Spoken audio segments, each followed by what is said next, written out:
it can be from people you see in uniforms, it can be multiple sources. So I was quite impressed by the uniform as such back then. Okay, and there were a lot of movies which inspired me towards the force. So basically, I love the uniform, and these movies reinforce that love towards the uniform. So I never thought about Air Force, not at least the way I used to perform supremely well in academics. I was that type of अब उस percentage में तो मैं सोच भी नहीं सकता था Air Force के बारे में. So but yeah, one thing good was there, that there was a movie, if you guys have, I don't know if you've seen, it's a very old movie. The name was Vijeta. So that movie was Yeah. yeah. So it was an Air Force, and it was Shashi Kapoor and Rekha's movie. That was the first ever movie made on Air Force Academy. So that movie really inspired me. So then when I filled the form, my first choice was Air Force. That's how things happen.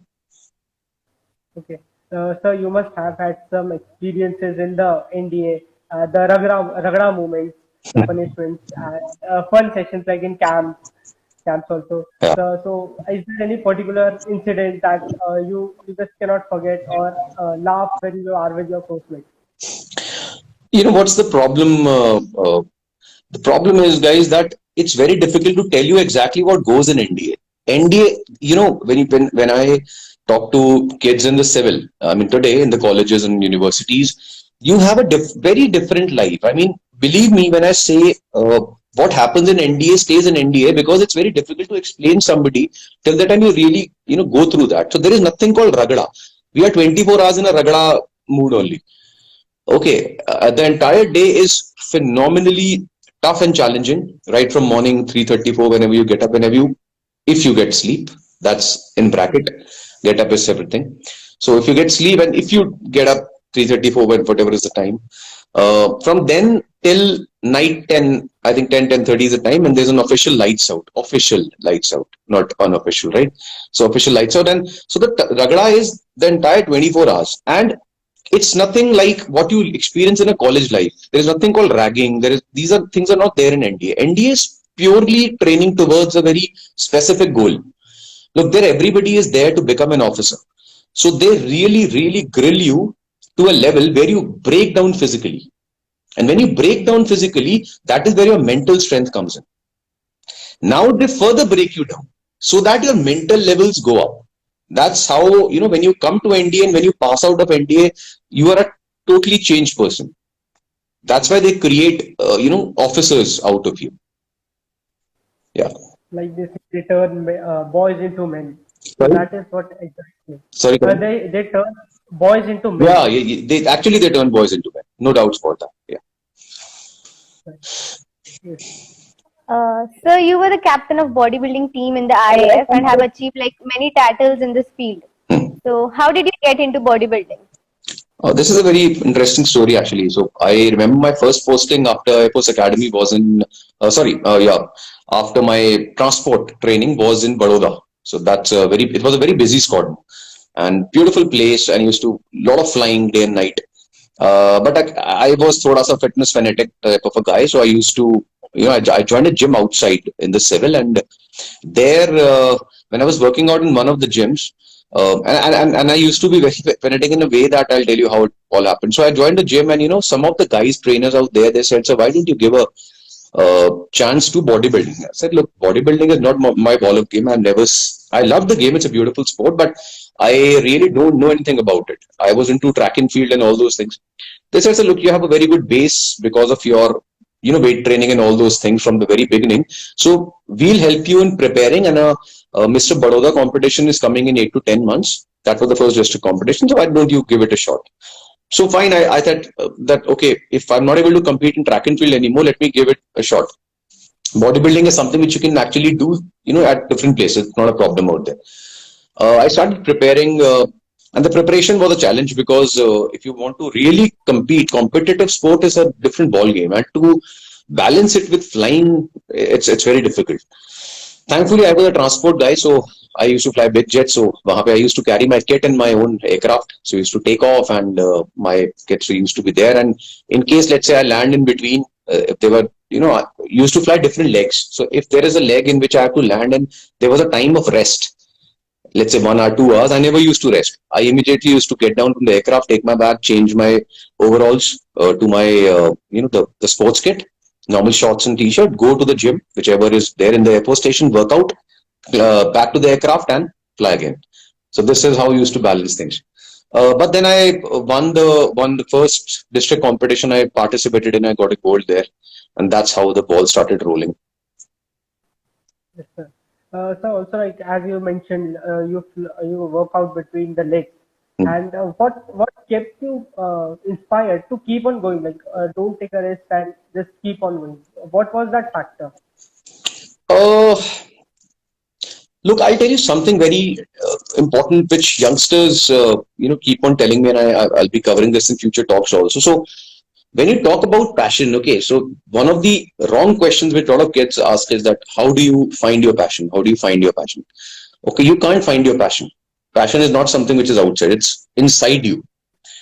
And when the day you discover your passion, that discovery itself will push you towards anything. For example, let's say you have multiple hobbies, you like to do a lot of things.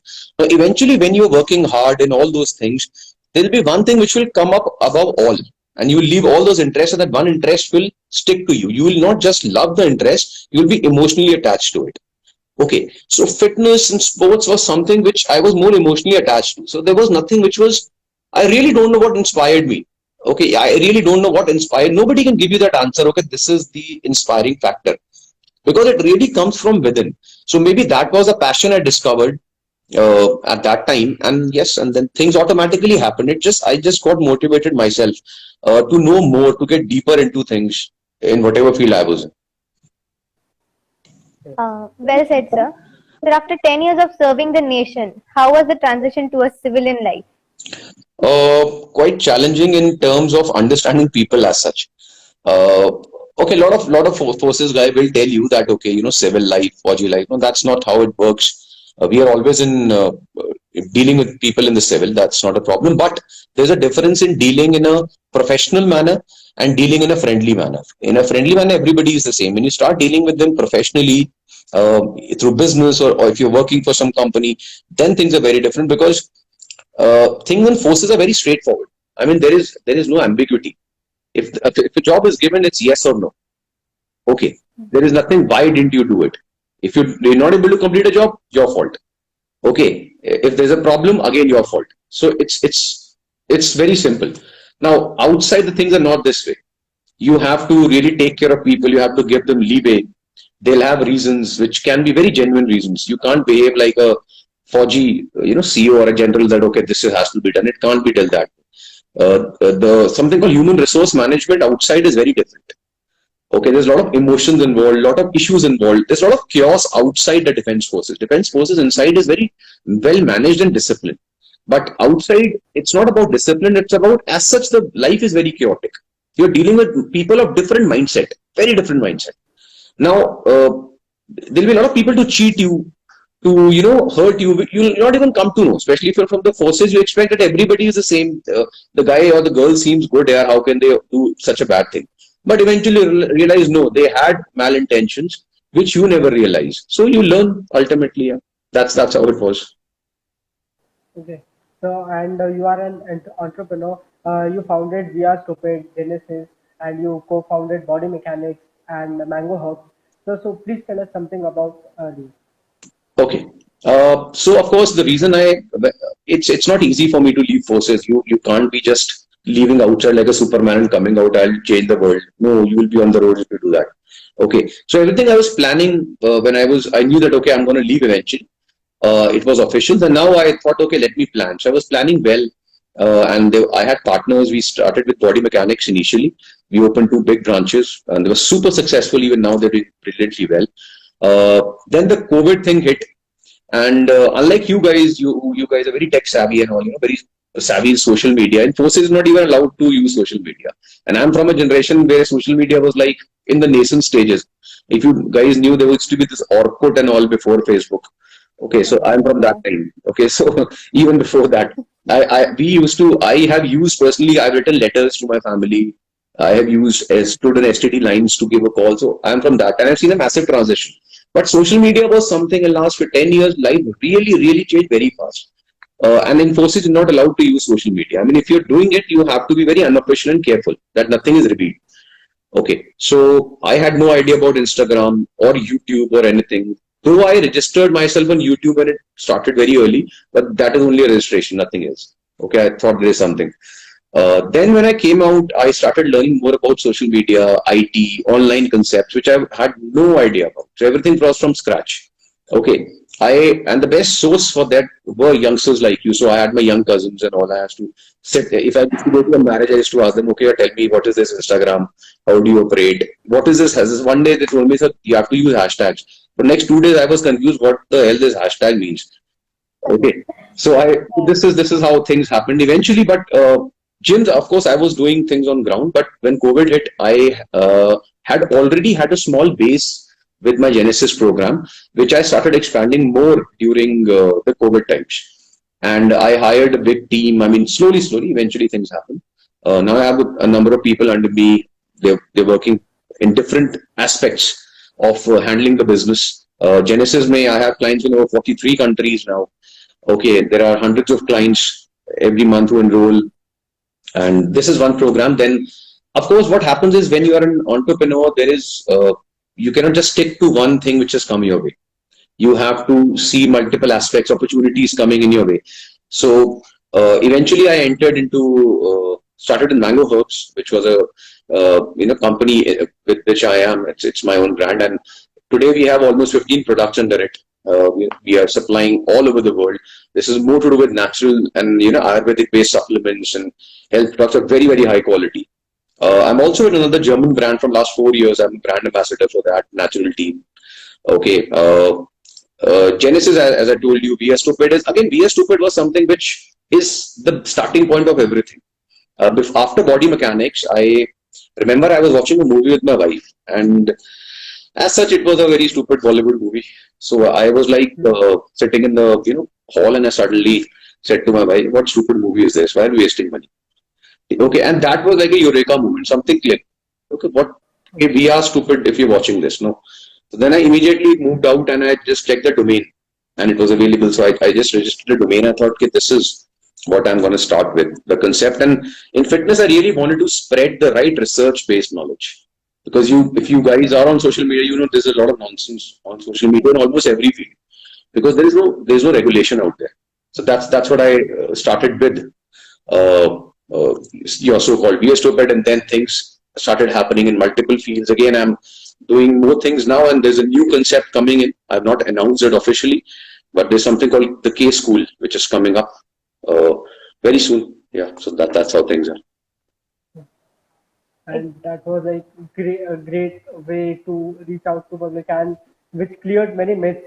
So guys, please follow this channel because you will have very informative videos out there. Yes, sir. Yeah. So we as students are like involved in many day-to-day activities like academics and all. So we barely get time for our own health and diet. So how do you think we should manage our lifestyle and health together? Okay. Let's say today you go to a doctor, you're feeling very unwell, okay, and you go to the doctor. The doctor says if you don't exercise, you're really going to be hospitalized. What will you do? We would start exercise. So the problem is not of time. The problem is of priority. Okay. Till the time you really understand the importance of something, okay, or you're really motivated by something, you really won't do that thing for long. That's the reason that whenever now New Year will start, okay, in the first 1 month, every gym has record sales because there'll be a lot of new resolutions. I'll change the world this year. Okay, and the actual official figures say that by February and maybe February end, almost 83 or 85% of that so-called rise drops massively. Okay, why? Because sustaining something is not that easy. Okay, you need a lot, very strong inspiration behind you. You need to prioritize things. You need to understand the value of things. Now, when you are in your college only, I'm sure there'll be kids who will be very fitness free guys. Yeah. They'll definitely be going to the gym every day. Now, if you ask them what motivates them, it can be anything. They want to really, in young age, I'll not say it's health. That's not a very inspiring thing for young people. It may be in later ages. Yes, for young age, it's more to do with the opposite sex. It's more to do with impressing a girl or impressing a guy, having a good body composition, looking smart, looking pretty. Okay, and of course, health is the second thing which comes in their mind, but that's not the priority. So now it all depends. What do you look at yourself as? Okay, now if a person comes to me and he says that I'm not getting motivation to join a gym. So my question is not why you're not getting motivation. My question is why, for what you want to be motivated. You understand? You can't just sit today on a chair and say, okay, I am feeling motivated. Does this happen ever? It doesn't happen. You have to have a very strong goal in mind. Till the time you really set good, strong goals toward achieving any one thing, you can't be motivated towards that. So first thing is set very strong goals that, okay, if I'm going to work out, I'm going to start. And what is the first goal you should set in exercise? It's not going to the gym and all that. You'll start. The thing is, I will not miss my workout. That's the most toughest thing. What may come, irrespective what time I go to, at time I go to the gym, or